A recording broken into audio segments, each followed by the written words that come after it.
Hello learners, आप सभी का वेलकम हमारे चैनल नेट डेजलर्स के ऊपर। आज हमारा रिसर्च एप्टीट्यूड का पार्ट 5 है, जिसके अंदर हम अपने प्रीवियस ईयर क्वेश्चन पेपर के अंदर जितने भी रिसर्च एप्टीट्यूड के क्वेश्चन हैं उनको डिस्कस करेंगे। अगर आप हमारे चैनल की वीडियो को फर्स्ट टाइम देख रहे हैं तो चैनल को सब्सक्राइब कर लीजिए, बेल आइकन को प्रेस कर लीजिए ताकि आपको हर एक नोटिफिकेशन टाइमली मिले और आपकी प्रिपरेशन और भी अच्छे से हो सके। चलिए अब हम अपने फर्स्ट क्वेश्चन की तरफ चलते हैं। What is a research paper? A research paper is a compilation of information on a topic. इसका मतलब क्या है कि रिसर्च पेपर वो होता है जिसमें सारी की सारी इंफॉर्मेशन एक टॉपिक के ऊपर कंपाइल कर दी जाती है, मतलब इकट्ठी कर दी जाती है। क्या ऐसा होता है? नहीं जी, बिल्कुल नहीं। देन क्या है? Contains original research as deemed by the author, मतलब एक ऐसी ओरिजिनल रिसर्च जो ऑथर ने खुद कही है, जो ऑथर कह रहा है कि उसके हिसाब से ये सही है। क्या वो होता है रिसर्च पेपर? नहीं। देन क्या है? Contains peer reviewed original research और evaluation of research conducted by others. क्या ऐसा होता है? देखते हैं। देन क्या है? Can be publish in more than one journal. इसका मतलब क्या है कि क्या हम अपनी रिसर्च को एक से ज्यादा जर्नल में दे सकते हैं? बिल्कुल भी नहीं, बिकॉज ये रिसर्च एथिक्स के हमारे एंगेज्ड है, इसलिए ये अनएथिकल प्रैक्टिस है, इसको आप नहीं कर सकते अपनी एक ही रिसर्च को दो बार किसी जर्नल के अंदर छपवा दें, राइट। देन आ जाता है हमारा सी ऑप्शन। इसका मतलब क्या है? Contains peer review regional research. Peer का मतलब होता है जो हमारे फेलो कलीग्स हैं, जो हमारी फील्ड से रिलेटेड है, वो हमारी ओरिजिनल रिसर्च को, जो हमने फाइंडिंग्स करी है, जो हमने हाइपोथेसिस लिया है, जो हमने रिसर्च मेथोलॉजी यूज की है, उन सभी को वो क्रिटिकली रिव्यू करते हैं और क्रिटिकली रिव्यू करने के बाद बताते हैं कि ये वाले रिसर्च में क्या क्या चीजें कमी है और क्या कैसे कैसे इसको इम्प्रूव किया जा सकता है। वो होता है रिसर्च पेपर। देन उसको रिव्यू करने के बाद, उसकी वैल्यूएशन करने के बाद बहुत सारे रिसर्चर उसको क्या करते हैं? कंडक्ट करके देखते हैं। अगर वो बिल्कुल सही है तब जाके वो जर्नल के लिए क्या है? छप जाती है, राइट। हमारे जर्नल के अंदर जाके पब्लिश हो जाती है। इसलिए रिसर्च पेपर क्या होता है? जिसको पीयर रिव्यू करते हैं। पीयर मतलब हमारी फील्ड से रिलेटेड जो एक्सपर्ट्स होते हैं, सीनियर्स होते हैं, उसको क्या करते हैं? रिव्यू करके आगे भेजते हैं कि ताकि जर्नल के लिए वो पब्लिश हो सके। ठीक है, चलिए नेक्स्ट क्वेश्चन।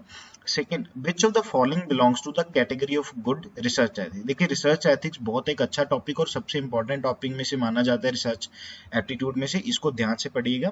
रिसर्च एथिक्स क्या होते हैं? Publishing the same paper in two research journal without telling the editors. ये हमने बिल्कुल पढ़ा कि एक ही चीज को हम दो बार डिफरेंट डिफरेंट जर्नल में नहीं दे सकते। वो बिल्कुल एक सेल्फ प्लेजरिज्म के अंदर आ जाएगा। जो भी नई एक रूल पास आउट किया हमारी एमएचआरडी ने, यूजीसी ने, कि अगर आप अपने ही मैन्युस्क्रिप्ट को, आपने जो चीज को बनाया है, खुद की रिटर्न है, उसको अगर आप एक से ज्यादा किसी रिसर्च जर्नल में छापते हो तो वो सेल्फ प्लेजरिज्म के अंदर आ जाएगा। ठीक है जी, चलिए तो फर्स्ट भी नहीं हो सकता। देन क्या है? Conducting a review of the literature that acknowledge the contribution of the other people in the relevant field और रेलेवेंट प्रायर वर्क।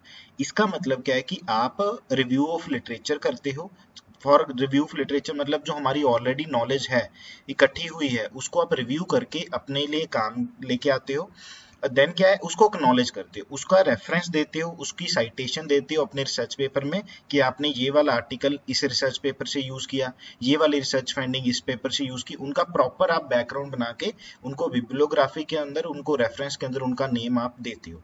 तो ये होता है कि हमारा रिसर्च एथिक्स है। बिल्कुल ये हमारे रिसर्च एथिक्स को फॉलो करता है, बी बिल्कुल सही है। देन क्या है? Trimming outliers from a data set without discussing your reason in a research paper. देखिए, आउटलायर्स का मतलब क्या होता है? हम सभी को पता है कि जब भी हमारा एक डेटा सेट बनता है, स्टैटिस्टिक की एक टर्म में होती है हमारी नॉर्मल डिस्ट्रीब्यूशन कर्व, राइट। तो नॉर्मल डिस्ट्रीब्यूशन कर्व के अगेंस्ट जो भी एक डेटा, जो हमारी डिस्ट्रीब्यूशन कर्व से, जिसको मीन भी कह देते हैं, मीडियन भी कह देते हैं, जो हमारे सेंटर टेंडेंसी के पैरामीटर्स होते हैं, अगर वहां से डेटा बहुत ज्यादा दूर जा रहा है उसको आउटलायर कह देते हैं। अगर आउटलायर को आप निकाल सकते हो, बिल्कुल निकालते हैं बहुत सारे स्टैटिस्टिशियन, बट अगर उसका रीजन आप अपने रिसर्च पेपर में नहीं देते हो तो ये रिसर्च एथिक्स के बिल्कुल अगेंस्ट है, राइट। तो सी भी हमारा अनएथिकल अप्रोच है। देन क्या है? Including a colleague as an author on a research paper in return for a favour even though the colleague did not make a serious contribution in the paper. मतलब कि आप अपने ही colleague का, उसका इसको फेवर रिटर्न करने के लिए उसका नाम रिसर्च पेपर में डाल देना, उसको को ऑथर बना देना, उसको सेकंड ऑथर बना देना, ताकि उसका फेवर रखा जा सके। क्या ये एक सीरियस कंट्रीब्यूशन चाहे उसने नहीं दिया हो, क्या ये एथिकल है या अनएथिकल है? बिल्कुल अनएथिकल है। ठीक है जी। तो सेकंड क्वेश्चन का आंसर हमारा क्या होगा? B is the right answer. चलो, देन आ जाता है हमारा third question. Which of the following sampling method is not based on a probability sampling, right. तो मतलब क्या? नॉट बेस्ड ऑन प्रोबेबिलिटी मतलब नॉन प्रोबेबिलिटी सैम्पलिंग में इनमें से कौन सी टाइप है? इससे पहले आपको पता होना चाहिए कि हमारी प्रोबेबिलिटी सैम्पलिंग में कौन कौन से टाइप होते हैं। इसमें रैंडम सैम्पलिंग भी होता है, multi stage sampling, cluster sampling, stratified sampling और सीक्वेंसिंग सैम्पलिंग होता है। बट नॉन प्रोबेबिलिटी में क्या होता है, snowball sampling, quota sampling, convenience sampling and purposive sampling. इन सभी की एक्सप्लेनेशन एक अलग वीडियो में दे दी गई है, आप उसको भी देख सकते हैं। विच of the following sampling method is not based on the probability. अब यहाँ पे नॉन प्रोबेबिलिटी सैम्पलिंग की बात की है तो इसमें कौन से मेथड आ जाता है हमारे पास, कोटा सैम्पलिंग। बाकी सारी sampling simple, random, stratified and cluster सारे के सारे प्रोबेबिलिटी सैम्पलिंग का पार्ट है। इसलिए थर्ड क्वेश्चन का answer C is the right answer. चलिए देन आ जाता है हमारे पास वर्कशॉप के ऊपर पूछा जाता है कि वर्कशॉप क्या होता है। जैसे देखिए हमने डिस्कस भी किया था कि वर्कशॉप एक ऐसी मीटिंग होती है जिसके अंदर जितने भी पार्टिसिपेंट्स होते हैं कुछ ना कुछ सीख के जाते हैं, जो एक स्किल सीख के जाते हैं, जो हैंड्स ऑन ट्रेनिंग होता है। आपने हमेशा वर्कशॉप, सेमिनार, कॉन्फ्रेंस के अंदर कंफ्यूजन कभी नहीं होना। वर्कशॉप ऐसी होती है जिसमें हैंड्स ऑन कुछ स्किल्स को सिखाया जाए, वो होता है। सेमिनार क्या होता है, जिसमें एजुकेशन के रिगार्डिंग एक्सपर्ट्स आते हैं, बट बहुत कम टाइम के लिए होती है सेमिनार, बहुत कम, जैसे 2 से लेके 3 घंटे पर। जो कॉन्फ्रेंस होती है उसमें बहुत सारे लोग पार्टिसिपेट करते हैं, और कॉन्फ्रेंस एक दिन की नहीं होती, बहुत बड़े दिनों की होती है, 4 दिन, 5 दिन, 10 दिन तक भी हो सकती है, और उसके अंदर डिफरेंट डिफरेंट बैकग्राउंड्स के लोग पार्टिसिपेट करते हैं। बट सेमिनार में एक पर्टिकुलर टॉपिक के या एक पर्टिकुलर फील्ड के लोग ही उसके अंदर पार्टिसिपेट करते हैं। बट वर्कशॉप की बात की है तो वर्कशॉप क्या होती है, कॉन्फ्रेंस नहीं जी, एक मीटिंग होती है, एक क्लास एट ए कॉलेज और university which a teacher and student discuss a topic नहीं जी। अब यहाँ पे क्या है, डी ऑप्शन में brief intensive course of a small group emphasizing the development of a skill or a technique for solving a specific problem, right. मतलब एक specific problem के लिए आपको एक स्किल सिखाई जा रही है, आपको एक टूल को यूज करना सिखाया जा रहा है, तो वो क्या हो जाता है, हमारी एक वर्कशॉप होती है जिसके अंदर आप एक पर्टिकुलर प्रॉब्लम को रूट आउट करने के लिए, उसको दूर करने के लिए स्किल को सीखते हो, जिसको हैंड्स ऑन स्किल भी बोला जाता है, राइट। तो वर्कशॉप का हमारा राइट आंसर क्या हो गया, डी। चलिए नेक्स्ट क्वेश्चन आ जाता है वर्किंग हाइपोथेसिस। अब वर्किंग हाइपोथेसिस किसको बोला जाता है, जैसे हमने पिछली वीडियो के अंदर भी डिस्कस किया था कि दो तरह की हाइपोथेसिस हमारे पास होते हैं। एक नल हाइपोथेसिस, जिसका मतलब क्या होता है, there are no significant difference between the variables. जैसे कि एग्जांपल के तौर पे हम ले कि by launching new ads company sales do not increase. जिसका मतलब क्या है, there is no significant difference between the variables. हमने कंपनी की एड बनाई नहीं, जिसके कारण कंपनी की सेल के अंदर कोई इंक्रीमेंट नहीं हुआ, तो मतलब वैसी की वैसी है, नो सिग्निफिकेंट डिफरेंस। अब अल्टरनेट हाइपोथेसिस बिल्कुल इसका ऑपोजिट होता है, there is significant difference between the variable. For example by launching new ad company sales increase, मतलब कि उस एड को लॉन्च करने से हमारी कंपनी की सेल इंक्रीज हुई। बट यहाँ पे पूछा गया वर्किंग हाइपोथेसिस क्या होता है, जब हमारा अल्टरनेट हाइपोथेसिस एक्सेप्ट हो जाता है तो क्या होता है, इट बिकम वर्किंग हाइपोथेसिस। तो जैसे मान लीजिए अब अल्टरनेट हाइपोथेसिस एक्सेप्ट होगा तो इसका मतलब क्या है, नल हाइपोथेसिस क्या होगा हमारा, रिजेक्ट हो, बिल्कुल। अब वर्किंग हाइपोथेसिस क्या होता है, ए proven hypothesis for argument. Argument के लिए नहीं होता, बिकॉज ऑलरेडी नल हाइपोथेसिस हमारे पास होता है, उसके ऊपर टेस्ट लगने के बाद देखा जाता है वो सही आता है या गलत आता है। जब रिजेक्ट हो गया तो अल्टरनेट हाइपोथेसिस एक्सेप्ट हो गया, not required to be tested, ऐसा कुछ नहीं है। देन क्या है, a provisionally accept hypothesis for the further research. अब देखिए, अब हमारे फिफ्थ क्वेश्चन का आंसर सी क्यों है। देखिए सबसे पहली चीज क्या बोली हमने कि अब ये हमारा अल्टरनेट हाइपोथेसिस प्रूव हो गया कि कंपनी की न्यू एड लॉन्च करने से सेल इंक्रीज हुई।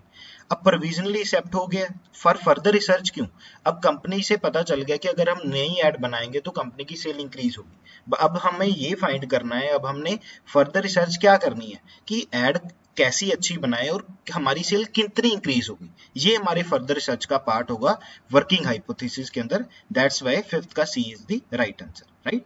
चलिए नेक्स्ट क्वेश्चन की तरफ। In a PhD thesis which one is the correct sequence of the following scheme of the chapterization, right. देखिए ये बिल्कुल सेम ही जैसे जैसे हम एक रिसर्च प्रोसेस को पढ़ते होते हैं कि पहले कौन सा टाइप आता है, पहले कौन सा स्टेप आता है, देन सेकंड, देन फोर्थ, इस तरीके से हम चलेंगे।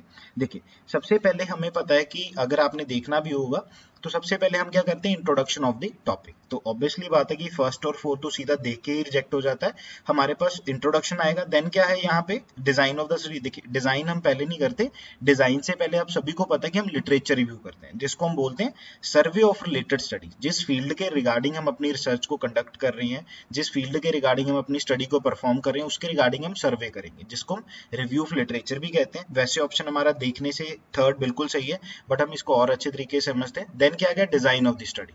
डिजाइन ऑफ द स्टडी मतलब research design, right, research design आ गया। फिर डेटा प्रेजेंटेशन, डेटा को कलेक्ट करने के साथ साथ हम डेटा को प्रेजेंट करेंगे।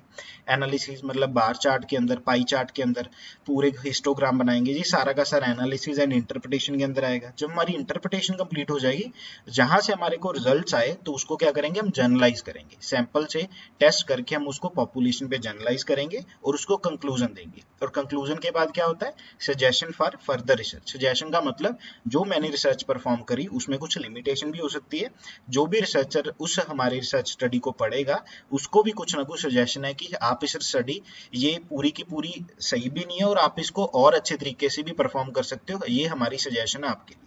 देन क्या होता है, रेफरेंसेस, जिसमें से आप आर्टिकल, हम अपने किसी ऑथर का नेम, किसी आर्टिकल का साइटेशन डालते हैं, वो सारा का सारा रेफरेंस के अंदर आता है। देन आ जाता है हमारे पास अपेंडिक्स। अपेंडिक्स ऐसी एट द एंड लगाया जाता है जिसके अंदर हम कुछ टेबल्स होते हैं वो डाल देते हैं, कुछ क्वेश्चनर बनाते हैं उसको डाल दिया जाता है, कुछ ऐसी डायग्राम्स होती हैं, फिगर्स होती हैं जो मेन बॉडी के अंदर नहीं डाल सकते बट हमारे अपेंडिक्स का पार्ट होती है, राइट। तो 6 क्वेश्चन का आंसर क्या हो गया हमारा, third is the last answer. आज हमने 6 क्वेश्चन को डिस्कस किया है। आप इस वीडियो में कोई भी कमेंट है उसको शेयर जरूर कीजिएगा, साथ ही साथ इसको लाइक करिएगा, सब्सक्राइब करिएगा और अपने दोस्तों के साथ शेयर करिएगा। Thank you so